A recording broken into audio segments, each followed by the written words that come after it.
Hi, everybody. Hi. How was lunch?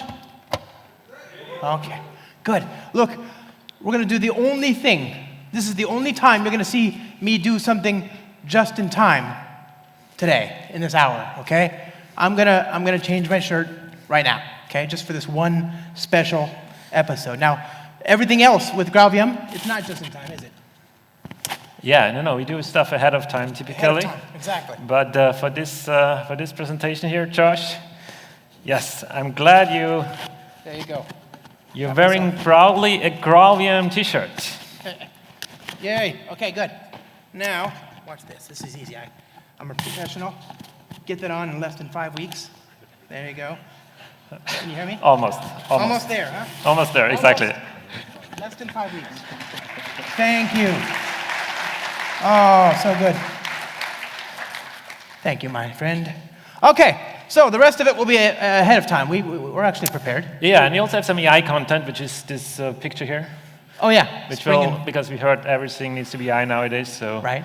We ask AI to create a picture of for the talk. Ahead of time. Ahead of time. Yeah, okay. Let's get a photo before we get going, because I'm going to forget otherwise. All right. Okay, you know the drill. You know what to do, right? Just say open source. We'll take a photo. It's going to be great. Okay, pretend like you're happy. Ready, steady. Okay, open source. The microphone interference is epic. Is it just because we're next to each other? Yeah, no, we need to keep some distance. What? Yeah, it's like the two Highlanders. Yeah, it's all right. It's all right. We'll get over it. Oh, God. Okay, so he's Thomas. Hi. What do you do? I'm doing GraalVM. I'm on the GraalVM team. That's right, at Oracle Labs. And how do you pronounce the name? Wuerthinger. I knew that. I was just testing him. That's right. Just testing him. Right, my name's Josh. Yeah, and so yeah. And we're going to do the GraalVM stuff. And GraalVM is an open source project, first and foremost. We got many contributors. It's 300 nowadays. And we're very happy that we got so much traction from the open source community. And as you can see on GitHub, you know which language GraalVM is written in. It's Java, 90% plus Java. So we're very proud that Graal is a systems level technology. It's actually a Java virtual machine, but it's written in Java. It's meta-circular. Was that when? Okay, am I wrong? Am I remembering incorrectly? It was actually a replacement for the just-in-time compiler. Yeah. We have a new just-in-time compiler for Hotspot. And that was written in Java because it avoided the nasty spaghetti C++ code that had reigned. Exactly. Because Java is such a better language and more productive than C++. Yeah. So we decided to do everything in Java, and that's why we are one of the largest, if not the largest, Java project on GitHub, except for maybe the JDK. But yeah, it's Java all the way here. And so then what's the genesis of GraalVM, the native image thing? Well, yeah, native image is an ahead of time compilation for Java because we thought we want to also for Java have the option to ahead of time compile. And we wanted to ahead of time compile our compiler into machine code. And that's why our native image got started. And and that's what we were going to focus here a lot in this presentation to showcase you the ahead-of-time compilation capabilities for Java because that's something new for Java. Right. But so why did you? He's the creator, the first person to ever sit down and say, "I'm going to build a GraalVM." We don't know what that is, but I'm going to build it. Right? Why did you do that instead of like working at Starbucks or something? I don't know. I don't know what you would have done besides that. Right? What prompted you to do this? Well, it was always about speed and kind of like better compiler optimizations. It was like graphs and like just get stuff faster, right? And you have experience and background in compiler technologies and yeah. We're doing this for a long time, and we did it also already at university with Hotspot. So we have this research collaboration back in the days when Sun Microsystems was still here, right? And then we had like research collaboration on Hotspot and started with compiler work, and that evolved then into the Graal project. And the Graal project is going on for actually like more than 10 years, right? But we are open source since about 4 years. And you also worked at that other runtime.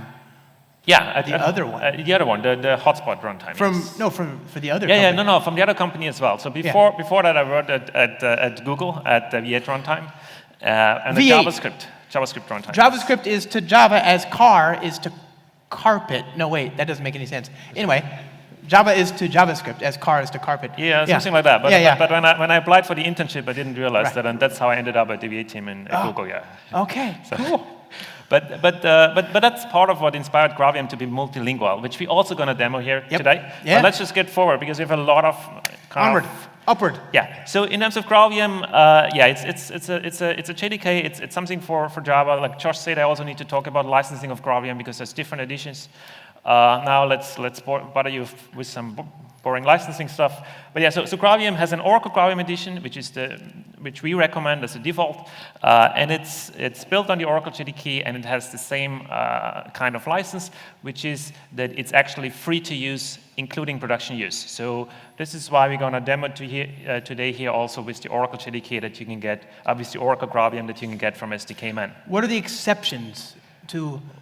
Why is it, I can use it for free in any context whatsoever, right? Yeah, that is correct. The only thing which you're not allowed to do with this Oracle GraalVM is to take the binary and sell the binary itself to somebody else. But the code that you compile with it, you can sell. That you can sell, yes. Okay. Yes. But you cannot take a binary that is created and then sell it to somebody. Wait. Right? Because, no. Yeah, so when you create a binary and you host it somewhere, then it's fine. Right. It's not a problem. But if you charge money for the binary somebody else, then... The GraalVM binaries, or? Also the binaries you create. Oh, okay. Yes. So if it's on a web service, it's fine. If it's a web service, it's not a problem. Yes. Okay. It's only like we give you a free binary, and so, and if you when you create a binary with GraalVM, it includes GraalVM itself. Right.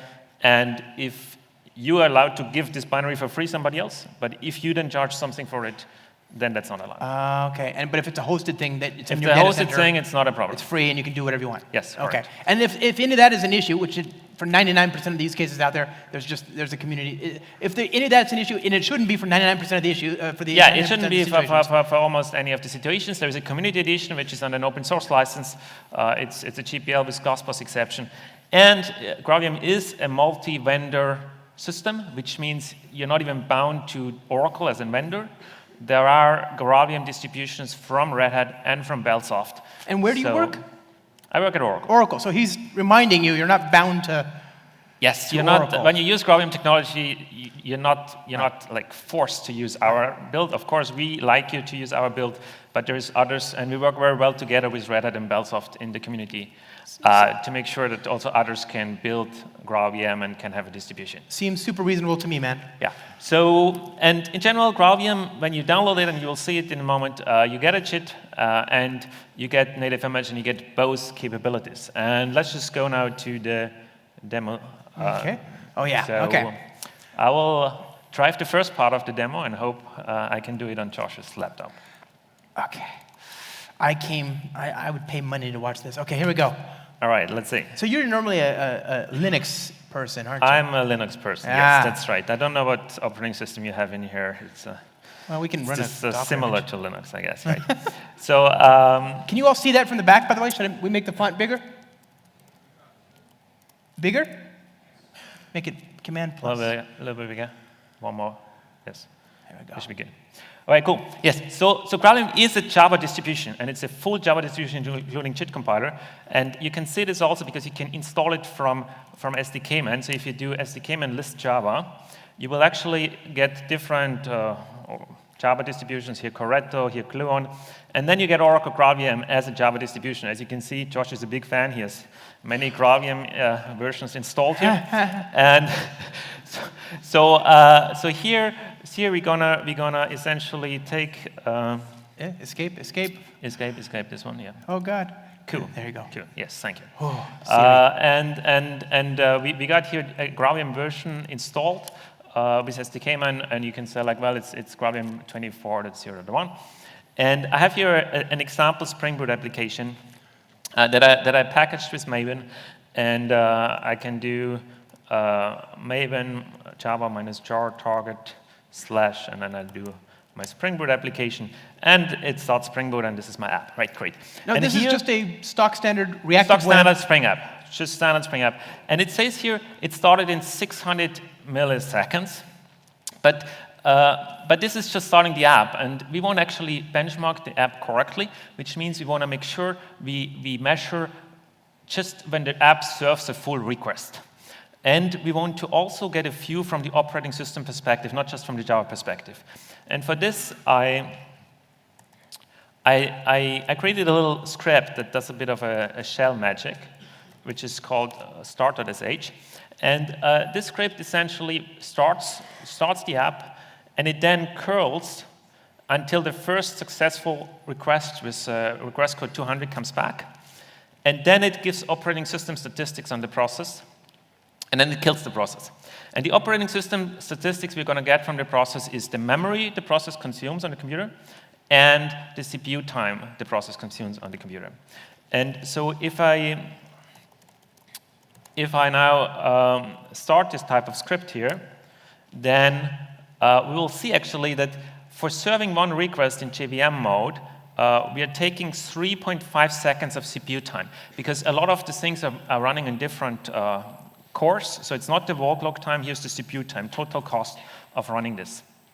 And so we have more than one we have one and one core, right? But in a cloud environment, what you really care about is kind of the CPU consumption, because often you're constrained, right. You want to run on a cheap host, and so the CPU consumption is really the work that is done here. So it didn't take total wall clock 3 seconds or 4 seconds, it took 1 second on 4 cores, basically. Exactly, yes. Okay. For example, 1 second on 4 cores would here show up as 3.5 seconds. Okay. Yeah. But now we can start to compile native image, right? Now you're going to compile. No, don't. Okay, look, we got to talk about my least favorite part of the process here. The wait time. Okay? Oh, the wait time. That's true. That's true. And so look, we've talked about this. Right. The technology is amazing, and it's gotten a lot better. I first did my first demo using GraalVM and Spring in March of 2020. Famously, nothing else happened that month. Okay, so something else did happen that month. But if that thing, the worldwide pandemic that upended the world order, hadn't happened, the 10-minute GraalVM native image compilation time would have been the worst thing that had happened to me that month, okay?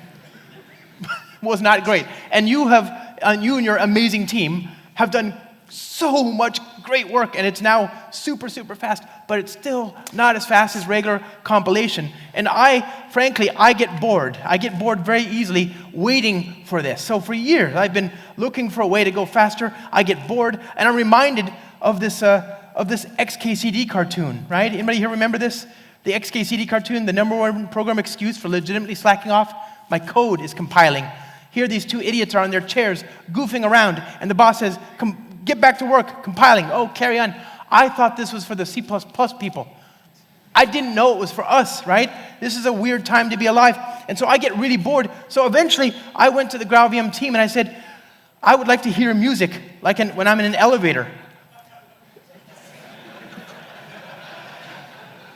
Oracle GraalVM. And I said, please play elevator music during the native image compilation.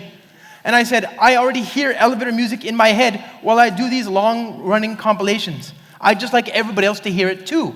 Thank you in advance, and I appreciate your amazing work. By the way, I do. Yeah, it's a fun tickets we get on GitHub as open source fan. Maintainers. Yeah. And then I got this response from Andrew Din, who's a distinguished engineer on the Red Hat Java team, an OpenJDK project reviewer, a Bytement project lead, and a Graal developer. So clearly, this was a good use of his time. And he said, please, can you make it this elevator music? This is from Pierce Brosnan's first outing as James Bond in 1994's GoldenEye. They had a video game adaptation, and then from that there was a soundtrack. This is from that soundtrack, and it is perfect. But that wasn't the best. Then we get this. I would add that using beeps in general, not only for native image, really helped me to reduce development time. Think about this, right? Like a microwave. Can you imagine? You kick off your code, and then walk away, and it says, ding, code's done. So good, so good. Perfect idea. I love this idea. And then we get this one, and this is from one of your, I'm going to go ahead and say, I'm going to assume he's one of your star employees. He's certainly one of my favorite people.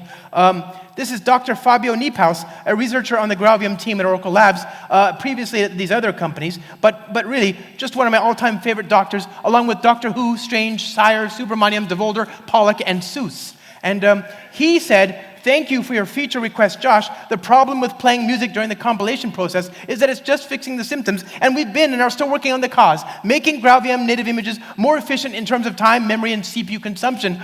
Go on. I have prototyped the -- Josh Long mode. So what this is you run the native image compiler behind the scenes, and you'd hear music, right? That's the whole point. There's music playing. You don't know where it's coming from or why it's happening to you. You don't know who did this. You're just hearing music. You're confused. So then you look at the console and it says, music brought to you by Josh Long. Great. Now you're calm. You're more happy. You're more relaxed like a cow. But you're still bored. You're still waiting for the results. So then you want something nice to look at. So then it would print out me in my Spring shirt, right? Which I think would be a great win and a great improvement to the compiler. Now, Thomas, this hasn't been merged yet, okay? And so this has been my plight, is there's never been any support here yet. And look, I'm hopeful, but over the holidays last year in December, do you remember last December? Oh, yeah. I don't. Too long. So anyway, over the holidays, our friend Richard Fichtner took plight on my situation and presented this new Music Maven plugin, okay? And this plugin plays some background music while Maven is building. And he built this based on this inspired GraalVM issue from Josh Long. That's me, I'm Josh Long, okay? So that we're on the same page. So we're gonna use this plugin today whilst we're doing a fair number of builds. And that's actually one of the things that we've got going on here, don't we? If we look at this pom.xml file, do we already have it in there? Yes. There's the plugin, okay? So that's already there, 1.0. You have to make sure you specify 1.0 when you copy and paste from there. So now, do the GraalVM compilation. Let's just see it. Right, let's see what happens. Let's see the music, yeah. I think this is going to be just about right. Just about right. So let's see. So I'm running here like this command on Maven, skip tests pnative, native compile. Yep. And I give it a bunch of native image options. I will talk about them. And that's using the native image command line behind the scenes. And now, where's the sound? The sound. Hey guys, Sergi. No sound. I'm so sad. Well. Oh, nothing? Sing it, Josh. It's elevator music. That's the whole point. Sing Freebird. Somebody in the back, is there audio? It's already done. It's already finished. It's already done. Oh, Look, it's actually not so slow anymore. It was 10 minutes just a few years ago. It's not so slow anymore. We couldn't even couldn't even debug it. So the image is already built here, and I gave it a few options here which are of interest, which is I gave it OB, which is optimized for build time, because after Josh made us this embarrassing issue, we optimized build time, and we created an extra mode. We didn't call it Josh Long mode. We should make an alias. Oh my God! But it's -OB, which optimizes the build time and tries to build as fast as possible. And there is a little bit worse code quality coming on, but it's still fine. And we also created a build report, which is give you information about the build. But for now, let's just look at this, what was built here. And then here we see the web binary here that was built here, and was built at 65 megabytes, and that's now the binary that contains your whole Spring app. I have also a zipped version of the binary, so this is unzipped. So in zipped version, this is 25 megabytes only, which means that when you create a Docker container or something, you can take a from scratch Docker container, add the stuff to it, and this is your whole Spring application. So, but now let's set native, which means not changes the setup to the native setup, and yeah, there will be more chances to hear the music. Hey, let this guy do his thing before you want to kick off a run. Very important technical update here. Settings. Is it like an output source that we have to change? Yeah, maybe there's the output source. Oh, okay. This is one of those things that should not be just in time. So I'm sorry, friends. If only we had some elevator music that you could listen to while you're on hold. Sound, yes, output. Ooh. HDMI, no. Decimeter? Headphone port. It's the headphone port, no? Yeah. It is okay. Okay, try the compilation again. Sound something now? Oh. Volume? Yeah, it's okay. Well, volume I have, but I don't think it do does a build anything. I don't think it does anything. Take it ahead. Which one? All right. Let's just make sure we... Let's do another build. Oh, thank you. Thank you. Amazing.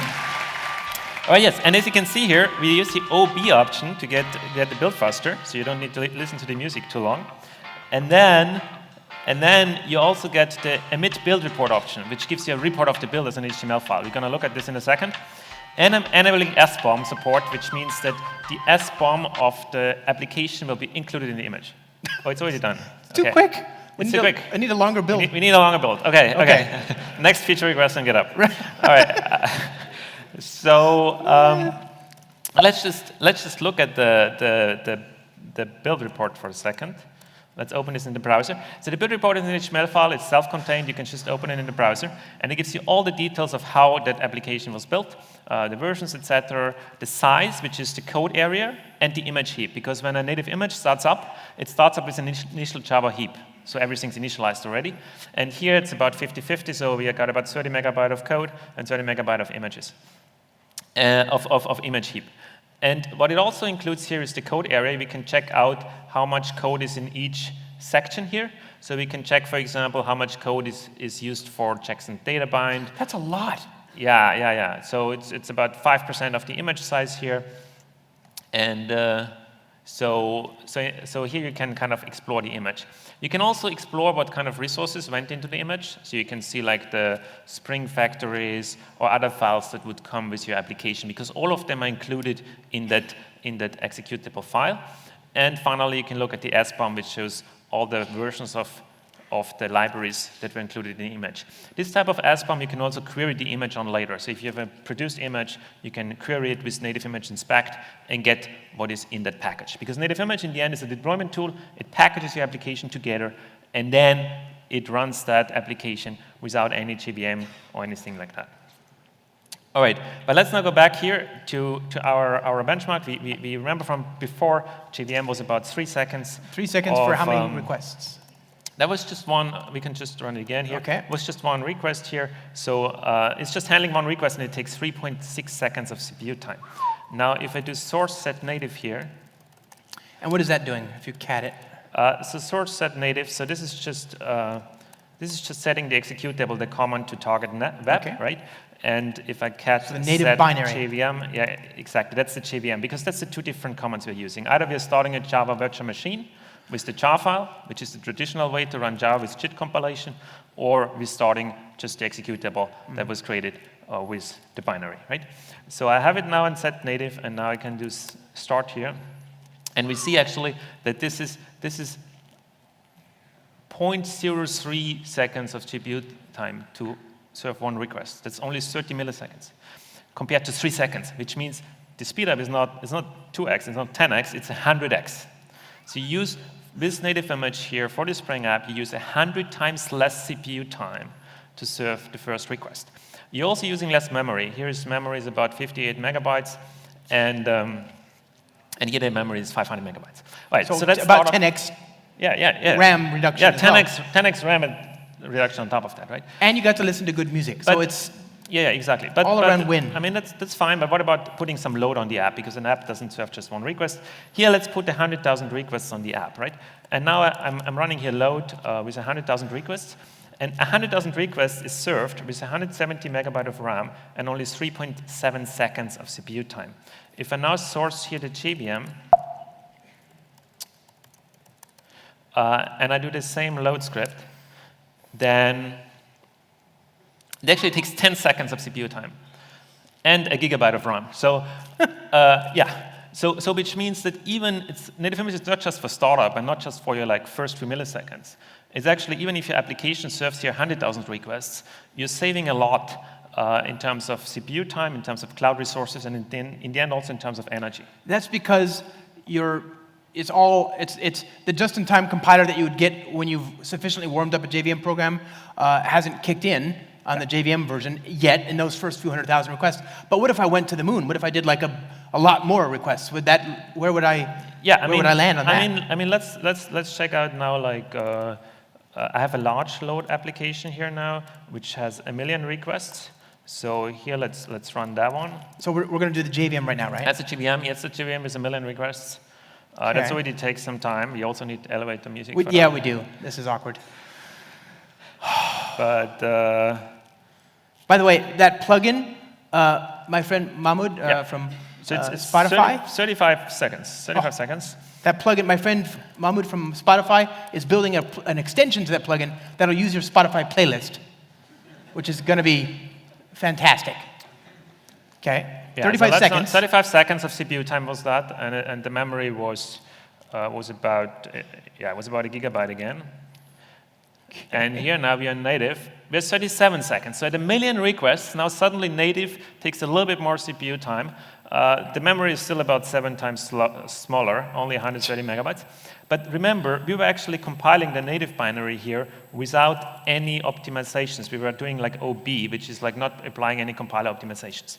So I have now a slightly different script here, which compiles it in optimized form. And you can do that by putting the -02 command. This is the default, by the way. If you put nothing, it will be with optimization level 2. So the OB allows you to compile faster, but it's not as... It's not as, the resulting machine code is not as great, yeah. I see. That's right. So the music will play longer. That's Now the the music upside. gonna play longer, yeah. Yeah. Oh, thank goodness. Yeah, that's right. That's right. And here we see now there's optimization level 2. And what we see above is the PGO, which is the profiling information, is ML inferred. Because sometimes people say, well, the cheat compiler is better because it knows the profiles.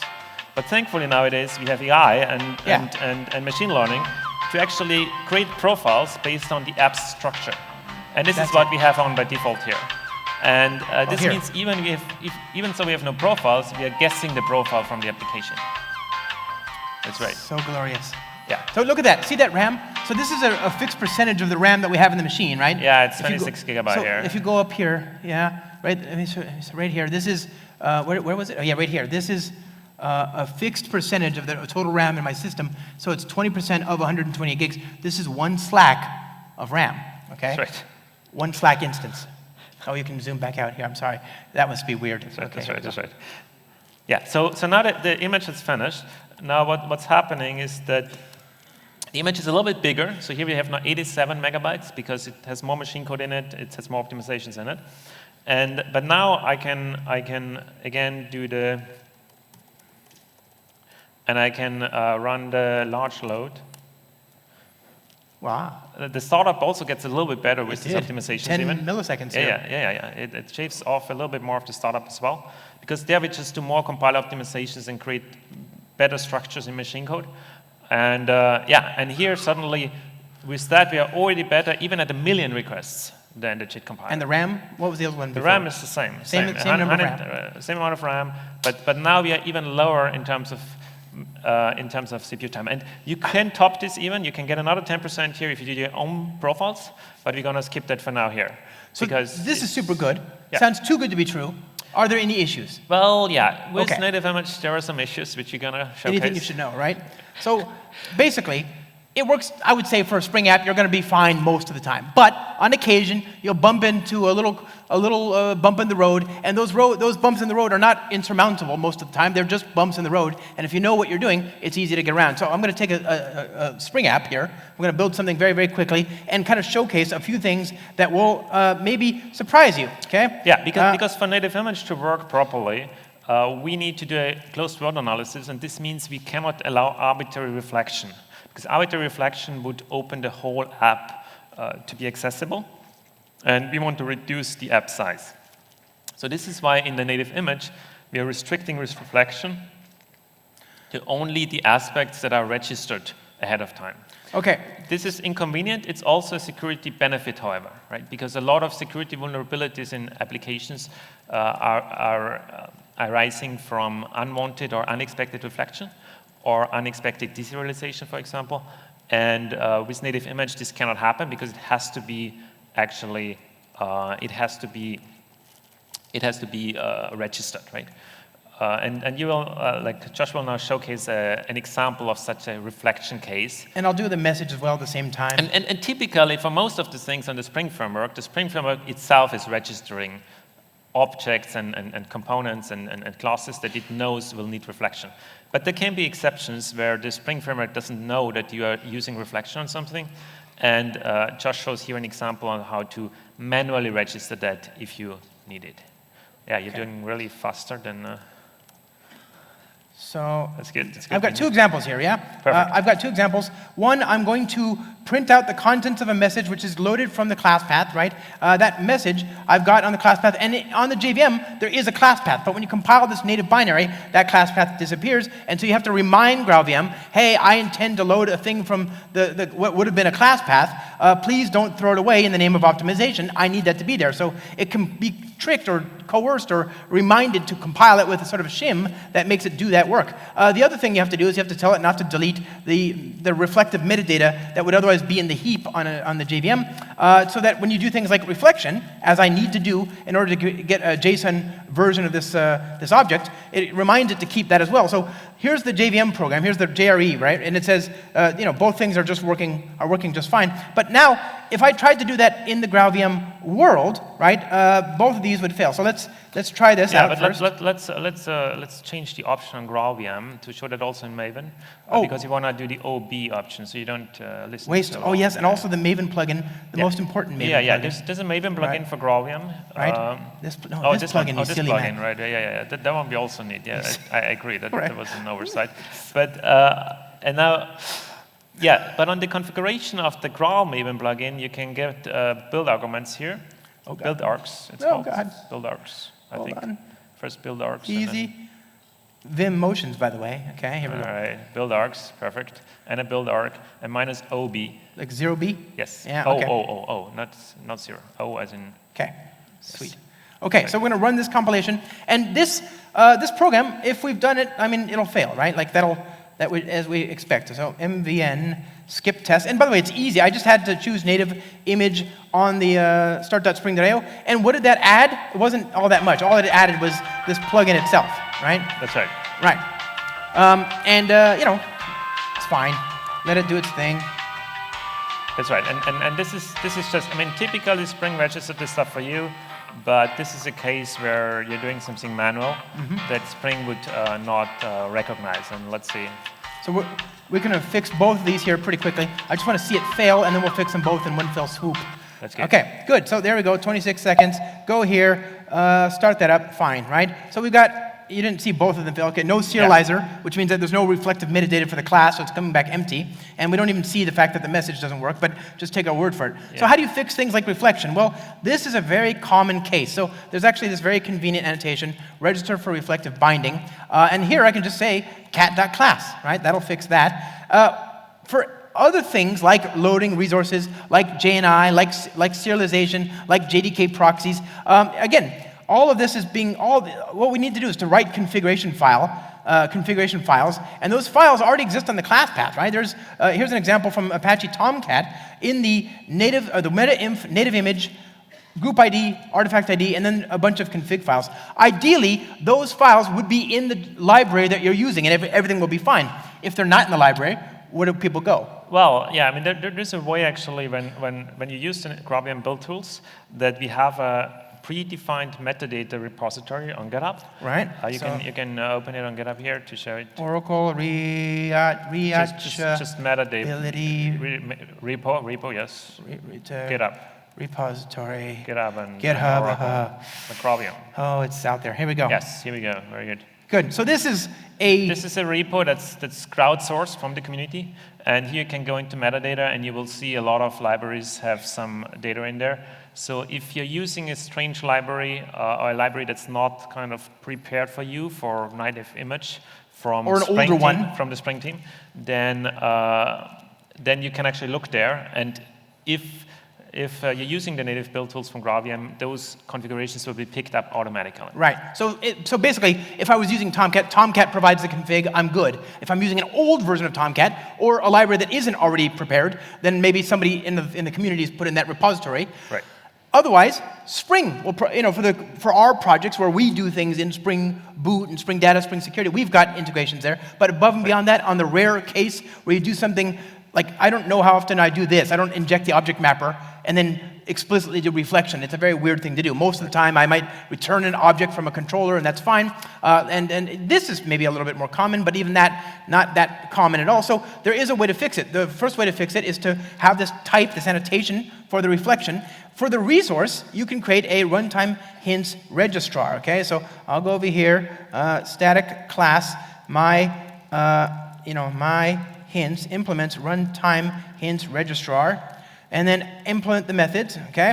And this is just going to be a callback. There's a nice DSL here to load, to programmatically register the JSON config files that I just described to you, including, in this case, for the resource. So I'm going to... Yeah, and this is code that is run at build time. Yeah, which is weird to think about. This gives also you, as an advanced use case, a build time hook. So if the application wants to prepare something here, it could do it in this build time hook. Okay, so let's rerun it with, and I'm telling Spring, enable that runtime code, and I'll just do the same exact compilation one more time with these things being contributed. Okay, and you can see if you go down to our target directory, Spring AOT, you've got resources, you've got this config, here's a com example AOT.cat. There it is, right? Exactly. So that's there. Yeah, and also one thing just to remember is that this kind of configuration, yes, it's necessary for GraalVM native image.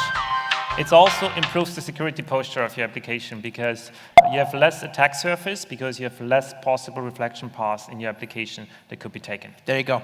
Perfect, it's running. This is the 80% case. I think we're good. Now, what else? What does this mean for us? I think this can take us to new frontiers, right? Like this is a Spring Boot app, which you could have written yesterday, but there's so many things you can do beyond this, right? Yeah, exactly. And Spring has this Spring shell, right? Right. So let's see. If we go over here, start.spring.io, let's build a quick shell. With native image, suddenly creating a command line application with Java becomes interesting. Oh, we got, you know what? Spring Boot 3.5 came out yesterday. Guess what hasn't been updated in the last 18 hours to use Spring Boot 3.5? Spring Shell. So we're just going to show the code from our existing demo using the very old, creakingly old... From yesterday version of Spring Boot that I would never recommend, right? All right. Okay, so here we go. Let's see. Where is that code? Desktop, GraalVM demo, CD, new frontiers, and then we're just going to open this thing up here, okay? Idea, pom.xml. Okay, so this is a Spring Shell application. I think this is one of the, building a CLI, right? That's super, super useful. So here's how you would build a CLI in Spring using the Spring Shell framework. That's right, that's right. And we have added something else to this application here already, which is that GraalVM actually allows you to do multilingual. So you can actually have in GraalVM add JavaScript or Python support. And I heard that Josh loves JavaScript so much. How dare you? How dare you? I really wanted him to demo JavaScript live on stage. So that's why here, like, you can add JavaScript support to your application by adding the JavaScript dependency here. It's just a couple Maven dependencies. We're also going to add Python here because Python is also interesting nowadays. Yep. And it's very easy. You just create a JavaScript context, and we are adding here some bindings to it, and that allows you then to run JavaScript code. And we're allowing it to access. Yeah, we're allowing it to access everything because we don't, in this specific demo, we don't care about the security aspect. No. But you can configure this JavaScript as a sandbox because very often people want to extend their core platform with scripting, but they want to have a security sandbox around it. And this is some of the features we are providing with GraalVM here, right? Yeah. So let's just run the code. Let's just run it in JVM mode. Because that's also like you can run it in JVM or in native mode. Right, we'll do both. Now, why do we do a shell application? Well, again, CLIs are a really useful thing to build, but you have to ship the JRE, right? Yeah. So hello, there you go. Hello works. Fine. And we have a JavaScript comment here. Let's just do JS 2 plus 40. Okay. Please. Oh, sorry. Yeah, so JS 2 plus 40. It's a quote 2 plus 40. Oh yeah, the answer to everything. Okay. Okay, that works. And we see now that JavaScript actually is running here. Now we don't really know that it's JavaScript, but you know how we know with JavaScript? Just write like. Oh yeah, Python also works. Oh, sorry, It's a py command, yes. Oh, look at that! It even bolded out the thing that was valid, and then the rest that wasn't. Oh, that's so good. That's right. Okay, so there you go. There's 42. But in order to know it's JavaScript, write like something like 5 times an array or something. Like this? Yeah. Sorry. Yeah, it's not a number, right? Right. That's why JavaScript is awesome. It's right. Right.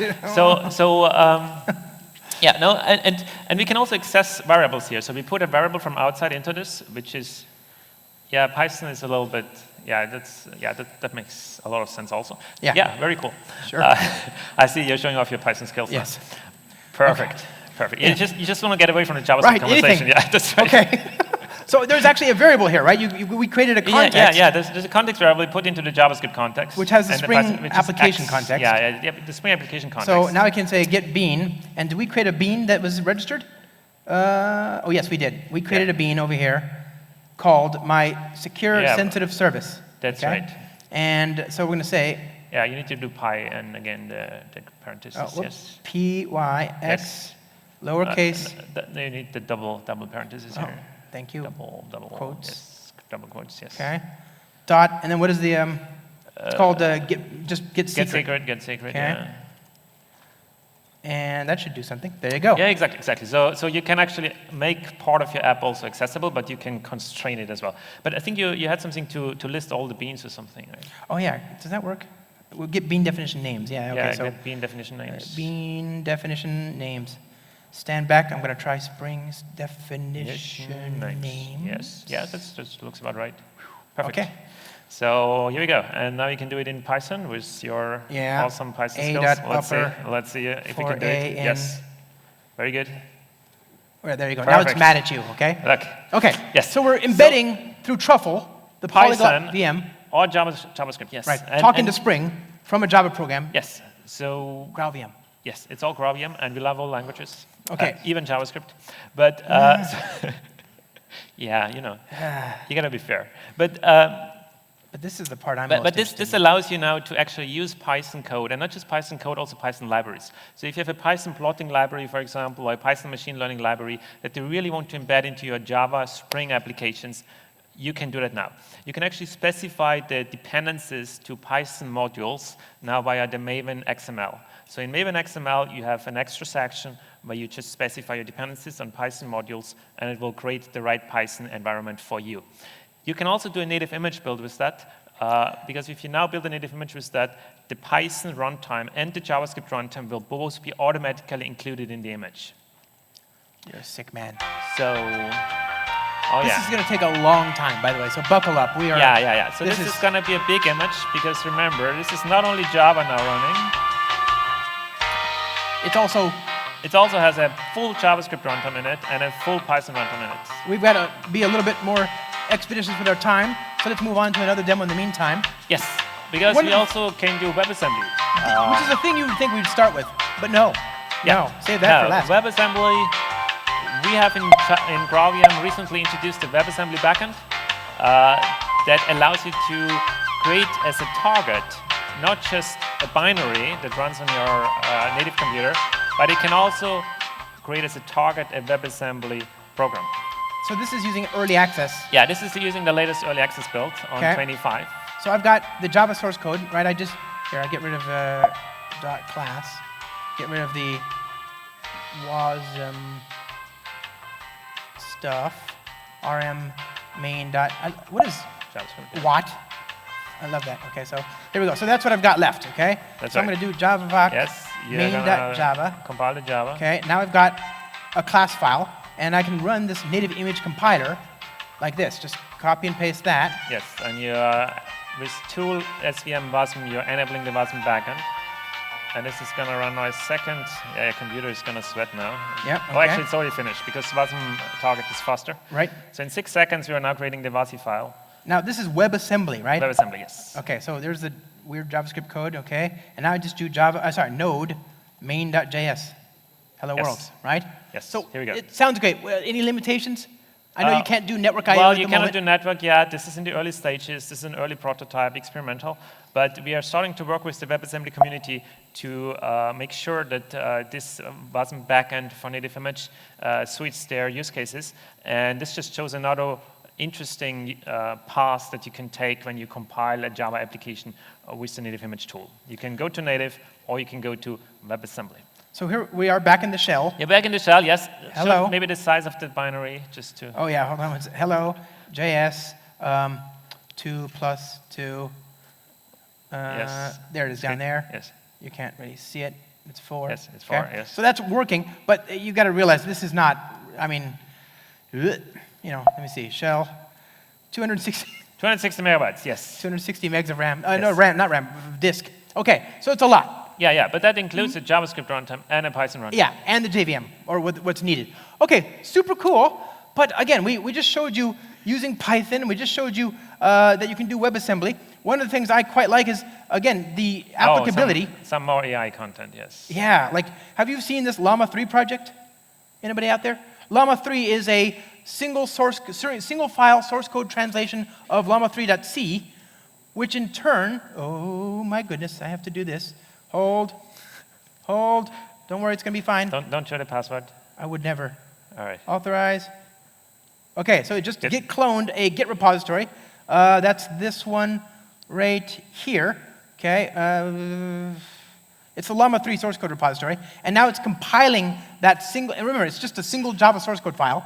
It's going to compile that. That is in turn going to run. It's an LLM. It's going to run a model on my local machine. This model is just Java source code that we've transpiled into native code, right? Yes. So now I can say, hey, write a poem about the amazing Java and Spring community in Barcelona, but do so in German. Okay, there you go. I don't know if that's obscenities or Beautiful, what. beautiful, beautiful. That's running entirely as a Java program in GraalVM. It boots up instantaneously, yes, takes almost no pure, RAM. It's a pure Java program on your CPU here that's running this LLM. And that pure Java program was compiled to a native code with GraalVM. And this is Llama 3. This is one of the researchers on the GraalVM team is maintaining this project where you can have a fully written in Java execution inference on LLMs. Just don't look at the code or you might open up the seventh seal of the apocalypse. So the important thing to understand is that does work, right? That's a future that, is that using the Vector API? Is that why it's in Java 25? Okay. Yes. So that's a preview feature in Java that's coming in Java 25. Look, super performant, super energy efficient, right? I think people would do well to be reminded about this wonderful study that was done by the Portuguese about in 2018, before the COVID pandemic, or BC. And this blog asked the question, which programming languages use the least electricity, right? And obviously here, my friends, the results should not be all that surprising, right? Here we go. The most energy efficient language is C 1.0, okay, great. Second most efficient, Rust, well done. Zero cost abstractions, good on ya. C++, tooey, disgusting, disgusting. Moving on. Ada, don't care, and then Java, right? Java is 2.0. Let's round up. Simple math, okay? 2.0. And by the way, notice that V, that means virtual machine. These others are compiled. So the question, so one wonders what would happen if that were compiled. We'll come back to that in just a second. We've got 2 minutes and 41 seconds in which to do that. I wanted to briefly talk about these other entries here. C#, Pi, nice, right? Delicious. Go, away. JavaScript, look, don't apply the lessons of the real world and apply them to JavaScript. In any normal situation, when you take an optimizing compiler that forecloses upon possible execution paths, the resulting code should be faster. And yet, TypeScript somehow is 4 times slower than JavaScript. Explain that. Please don't. I don't want to understand. It'll make my brain, it's not good. And then you go down here, these 2 disgusting languages, the less said about which the better. Moving on. And then we got an ad, okay, moving on. And then, my friends, we get JRuby and Ruby. Now, JRuby is Ruby implemented in Java, and Ruby is Ruby implemented in C. And you can see that JRuby, by dint of having been built on the JVM, is actually almost 1/3 more energy efficient than Ruby. So again, this is all very well and good. The only thing is this one. This one is not. That's 75.88. 75.88 is almost 76, okay? So I'm not very good at math, but remember, Java is almost 2. You know what is really good at math? You know what's pretty good at math, actually? Where's our shell? Go over here. Where's New Frontiers? Nope. CD, New Frontiers, shell. No? Target. Okay. Let's ask, here, shell. Okay. You know what is pretty good at math? Freaking Python. Here we go. So 70, what did we say that number was? 76 divided by 2. Okay? So that answer is 38. That means if you wrote a program in Java, and that program created carbon that was trapped in the atmosphere, and that carbon raised the temperature of the planet's surface by just enough to kill one tree, the same program in Python would kill 38 trees. That's worse than Bitcoin. That's a problem, right? That's a problem. We need to do better. So the question is, Java's already really good. Can it be better? Of course, because with GraalVM? if you compile Java ahead of time, as we could show also in the demo in the early Hit one, Command Enter. it is more energy efficient already if you do native image because of the lower CPU consumption. And we did a study where we actually measured not just CPU consumption, but actual watt. So this is here a Spring application that we compiled to native on the right in orange, and we did JIT compilation in blue here. And you can see that you're using much less watt seconds when you do the end-of-time compilation. Amazing. And so this is another reason to be energy efficient here, and energy efficient, but also cost efficient, because in the cloud it's typically that you just pay for your CPU seconds. Yeah. And that's why almost a lot of people, a majority of people using AWS Lambda and serverless workloads, they're with this head-of-time compilation saving dollars because you don't need to pay your cloud provider. They use euros here. Yeah, euros. Yeah, they also save euros. Yeah, so that's amazing. And as we close out here, just one last thing I wanted to remind people of. You were part of a little hackathon thing last year. That's true. In January. That was a lot of fun. It's the 1 billion row challenge. So people who don't know this, last year in January, our friend Gunnar Morling asked people, here, it's actually, I got the bookmark here. He asked people to submit a program using stock standard Java that reads 1 billion rows of weather station telemetry data, and then computes some statistics, and then dumps out the results using nothing but the JDK. How many people, I ask people all the time, I get numbers, people say, well, maybe it took 5 minutes, or 10 minutes, or 30 minutes, or whatever, and people are very surprised to realize that the very fastest result, 1.5 seconds, right? Which is amazing. 1 billion rows or 13 gigs of data, there you are, number one submitter, right, or submission. Here's a bunch of them, though, 1.5, 1.58, 1.6, 1.8. Yes, but almost all of them are using Graal here. So yeah, exactly. That says a lot, right? If you want to be really good at production, use GraalVM. I think we did it. Excellent. I think we got through it. Who learned something new? Oh yeah, good. Who had fun? All right, me too. Us too. Hey, thank you, my friend. Perfect. Thanks, Josh. Thank you. Nicely done, man. You and me. That was awesome. I'm so proud of myself. Absolutely.